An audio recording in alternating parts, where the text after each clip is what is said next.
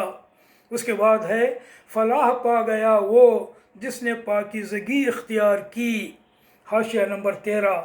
پاکیزگی سے مراد کفر و شرک کو چھوڑ کر ایمان لانا۔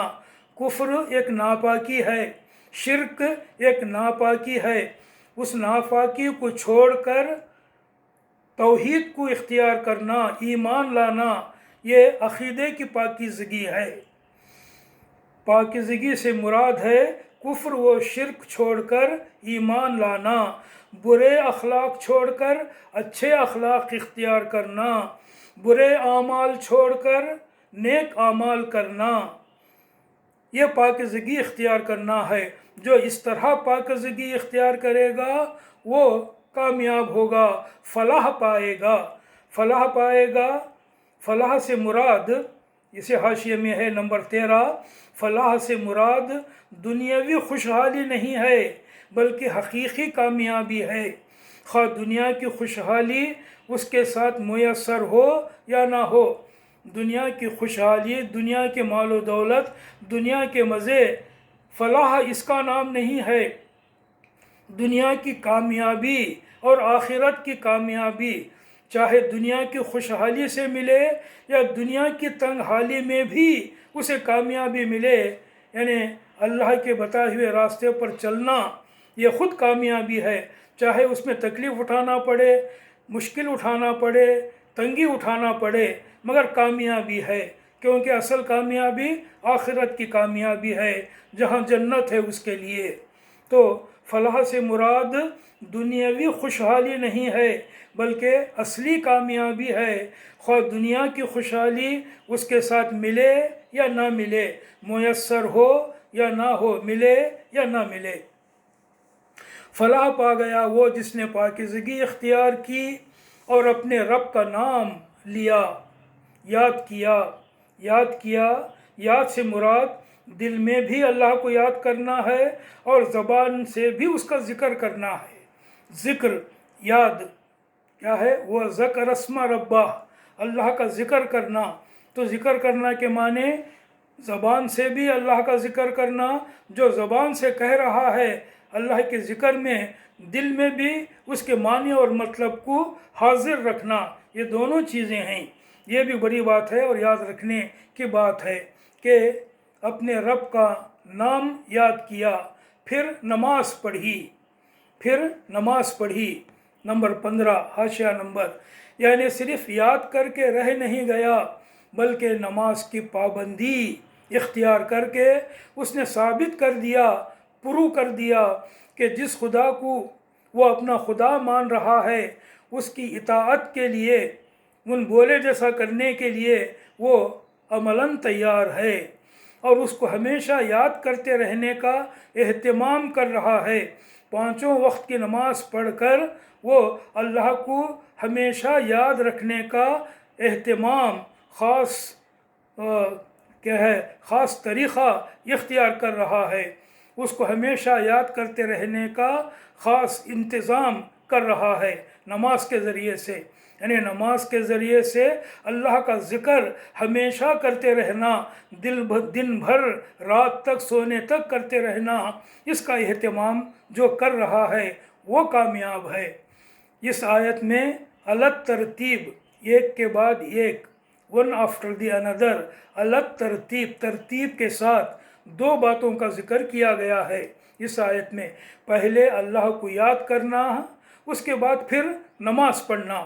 اسی کے مطابق یہ طریقہ مقرر کیا گیا ہے کہ اللہ اکبر کہہ کر نماز کی ابتدا کی جائے، اللہ اکبر کہہ کر اس طرح اللہ کو یاد کر کے نماز شروع کی جائے۔ یہ من جملہ ان شواہد کے ہے جن سے معلوم ہوتا ہے کہ نماز کا جو طریقہ رسول اللہ صلی اللہ علیہ وسلم نے بتایا ہے، اس کے تمام اجزاء، نماز کی جو ہے تمام ٹکڑے، نماز کی تمام باتیں قرآنی اشارات پر مبنی ہیں، مگر اللہ کے رسول کے سوا ان اشارات کو جمع کر کے کوئی شخص بھی نماز کی یہ حیت، نماز کا یہ طریقہ ترتیب نہیں دے سکتا تھا سوائے پیغمبر صلی اللہ علیہ وسلم کے۔ تو فلاح پا گیا وہ جس نے پاکیزگی اختیار کی، اپنے رب کا نام یاد کیا، پھر نماز پڑھی۔ مگر تم لوگ دنیا کی زندگی کو ترجیح دیتے ہو، ہر معاملے میں دنیا کی زندگی کو دیکھتے ہو، دنیا کی زندگی کو ترجیح دیتے ہو، سامنے رکھتے ہو، آخرت کو پیچھے کر دیتے ہو، مگر تم لوگ دنیا کی زندگی کو ترجیح دیتے ہو، یعنی تم لوگوں کی ساری فکر بس دنیا اور اس کی راحت و آسائش اور اس کے فائدوں اور لذتوں کے لیے ہے۔ تم لوگ دنیا کی زندگی کو ترجیح دیتے ہو، حالانکہ آخرت بہتر ہے اور باقی رہنے والی ہے، یعنی آخرت دو حیثیتوں سے دنیا کے مقابلے میں قابل ترجیح ہے، پریفرنس دینے کے قابل ہے۔ ایک یہ کہ آخرت کی راحتیں، خوشیاں اور لذتیں، مزے، آخرت کی خوشیاں اور آخرت کے مزے دنیا کی تمام نعمتوں سے بڑھ کر ہیں، اور دوسری یہ کہ دنیا فانی ہے، ختم ہونے والی ہے، اور آخرت باقی ہے، ہمیشہ رہنے والی ہے۔ مگر تم لوگ دنیا کی زندگی کو ترجیح دیتے ہو، حالانکہ آخرت بہتر ہے اور باقی رہنے والی ہے۔ یہی بات پہلے آئے ہوئے صحیفوں میں بھی کہی گئی تھی، ابراہیم اور موسیٰ کے صحیفوں میں علیہم السلام، صحیفے کتابیں، یعنی اس سے قرآن سے پہلے جو کتابیں بھی نازل ہوئیں اللہ کی طرف سے، ان میں یہی باتیں کہی گئی تھیں جو اس سورہ میں کہی گئی ہیں۔ اور مثال کے طور پر ابراہیم علیہ السلام پر اور موسیٰ علیہ السلام پر جو کتابیں نازل ہوئیں ان میں بھی ایسی ہی باتیں کہی گئی تھیں۔ تو یہ ہے سورہ سبح اسم ربک الاعلیٰ کے معنی اور مطلب۔ اللہ تعالیٰ سے دعا ہے کہ وہ اس طرح ہمیں قرآن کو سمجھ کر، جان کر پڑھنے کی توفیق دے، اور اس کے مطابق ہمیں اپنی زندگی کو درست اور ٹھیک کرنے کی ہمیں توفیق دے۔ آمین یا رب العالمین۔ وآخر دعوانا ان الحمد للہ رب العالمین۔ اب کچھ پوچھنا چاہے تو پوچھ سکتے ہیں، اور بعد میں بھی پوچھ سکتے ہیں۔ السلام علیکم ورحمۃ اللہ وبرکاتہ۔ وعلیکم السلام ورحمۃ اللہ۔ اچھا، میرے کو ایک بات سمجھ میں نہیں آئی ہے۔ پہلے یہ اسٹارٹنگ میں سبح اسم ربک الاعلیٰ سے شروعات ہوئی، اللہ تعالیٰ نے بتایا کہ اپنے نام کی تسبیح کرنا ہے، اللہ تعالیٰ نے ہر چیز کو پیدا کیا، پھر اس کے تقدیر بنائی، تناسب قائم کیا، یہ ساری چیزیں تو اسٹارٹنگ میں بیان کی گئی۔ پھر بیچ میں آ گیا کہ اللہ تعالیٰ نے آپ صلی اللہ علیہ وسلم کو یہ ہدایت دی کہ تم جلدی نہ کرو قرآن کو پڑھنے میں۔ یہ اس میں میچ اس نہیں ہو رہا، یہ سمجھ میں نہیں آ رہا میرے کو۔ حالانکہ تقدیر کی بات ہو رہی ہے، اللہ تعالیٰ کائنات کو بنانے کی بات ہو رہی ہے، اور بیچ میں آ گیا کہ قرآن کو پڑھنے میں جلدی نہ کرو۔ یہ کچھ سمجھ میں نہیں ہے بات میرے کو۔ یہ بات ایسی ہے، جب وہ پہلی کی باتیں جبریل علیہ السلام سنا رہے تھے، سبح اسم ربک الاعلیٰ سے بات تک کی باتیں، تو حضور صلی اللہ علیہ وسلم کو یہ اندیشہ ہوا کہ کہیں ان آیتوں کو میں بھول نہ جاؤں، اس واسطے جو ہے جو جبریل علیہ السلام پڑھتے تھے، حضور صلی اللہ علیہ وسلم ان کے ساتھ وہی باتیں پڑھنے لگے، وہی آیتیں دہرانے لگے۔ تو موقع کے لحاظ سے اسی وقت اللہ تعالیٰ نے حضور صلی اللہ علیہ وسلم کو ٹوک دیا کہ ایسا نہ کرو، بلکہ پہلے سنو، جو سنا رہے ہیں اسے سنو، تمہیں اس بات کا ڈر نہیں ہونا چاہیے کہ میں بھول جاؤں گا۔ تمہارے ذہن میں، دل میں ان آیتوں کو محفوظ رکھنا ہماری ذمہ داری ہے۔ تو وہی نازل ہوتے وقت ہی یہ ایپیسوڈ پیش آیا، یہ بات پیش آئی، اس واسطے وہی بات جو ہے اللہ تعالیٰ اسی موقع پر فرما دی، اور اس کو قرآن مجید کی آیتوں میں بھی اللہ تعالیٰ رکھ دیا تاکہ قیامت تک لوگوں کو یہ بات معلوم ہو۔ تو یہ ہے کانٹیکسٹ